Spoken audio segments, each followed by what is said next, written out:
This is a quick introduction to using Reaper for basic recording. Reaper is very powerful, has a ton of features and functions, but this is just to get through the basic recording. Other videos that I have and other people have get very heavy into additional features, effects, reverb, delays, you name it, multi-tracking, mastering, but this is for basic recording. Your hardware may be different, your audio converter may be different, but the procedures, the functions are going to be the same. So to start with, you should have your audio converter connected to your computer before you start Reaper. If there's a power switch on your audio converter, make sure it's powered on. If it's self-powered, make sure your computer recognizes it. Once it's connected, launch Reaper, and if it's the first time, and you only need to do this the first time that you run it, the first time you run Reaper with a new audio converter, you want to go to Options, Preferences, and then you will see Audio, and below Audio is Device, and you should see your audio device. And in my case, it's Alesis. For whatever you have, it should be what you need. Enable input should be checked. Your first should be your first port, and your last should be your last port. If it's a 2-port unit, it'll have 1 and 2, and make sure it's set to 2. If it's a 4-port unit, set it to 4. In my case, I have 10, so I set it to 10. And then click OK. Now you want to connect the source that you're recording. In this case, it's a microphone. It could also be an electric guitar, a keyboard, but you want to have that connected to your audio converter and plugged in. Also, if there's anything to set for impedance matching, which could be for instrument versus microphone input, make sure that's selected.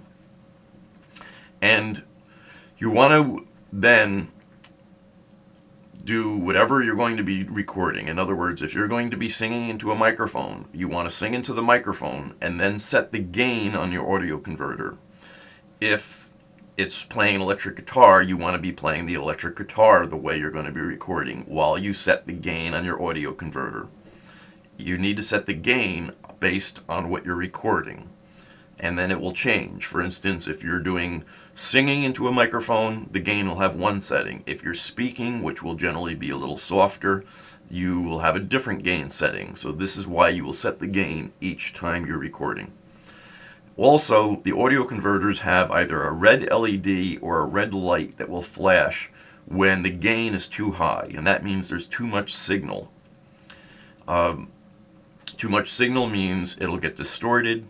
It also means that you will lose some audio information because it's going to be what's called clipping.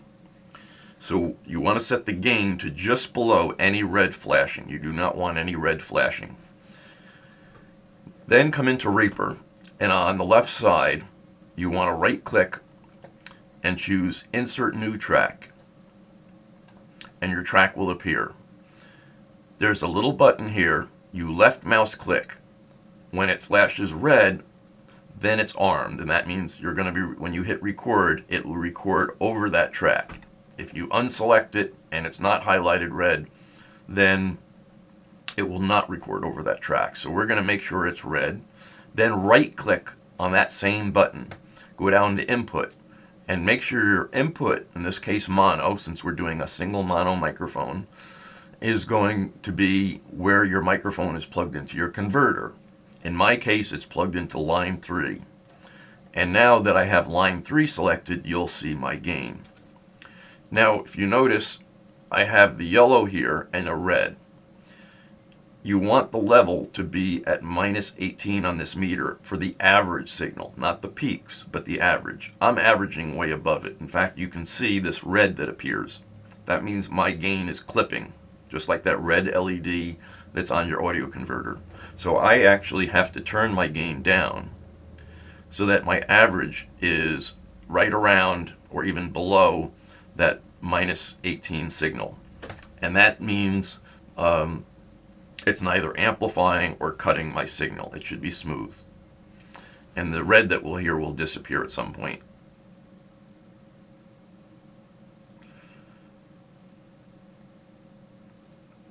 Oh, okay.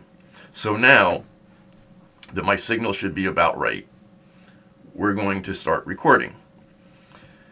Now, you have your transport controls here. So you have rewind, fast forward, stop, play, pause, and record. So if we hit record, we will start recording. 1, 2, 3, 4, 5. Now you get a screen here that says files. You'll see a WAV file. If you're recording more than one source, say 2 or more microphones or instrument and a microphone, you will see multiple WAV files. So each WAV file is for the track. If you didn't want it, it's a false start or something, you can do delete and start over again, and it won't save it. But if we want to save it, and you can do multiple tracks, so if you say, well, it was okay, but I'm not sure, save it anyway and do another track. You can always do another take and later on decide. One of the good things about software-based recording is that you can just add another track and do it all over again. Now, one thing you want to look at is these are the actual counts that you heard. 1, 2, 3, 4, 5. Now, one of the things to notice is the white space that's around here. This means my signal is actually good. If the black went all the way to the edges, then it would be cutting off. That's what clipping is. These are the sound waves, so it would be cutting off part of the sound wave, and you'd be losing information. So having white space around it, even if the black extends quite a bit more, having the white space around it means you haven't clipped the signal. So even if it goes quite a bit larger, as you see in this last one, it still is good.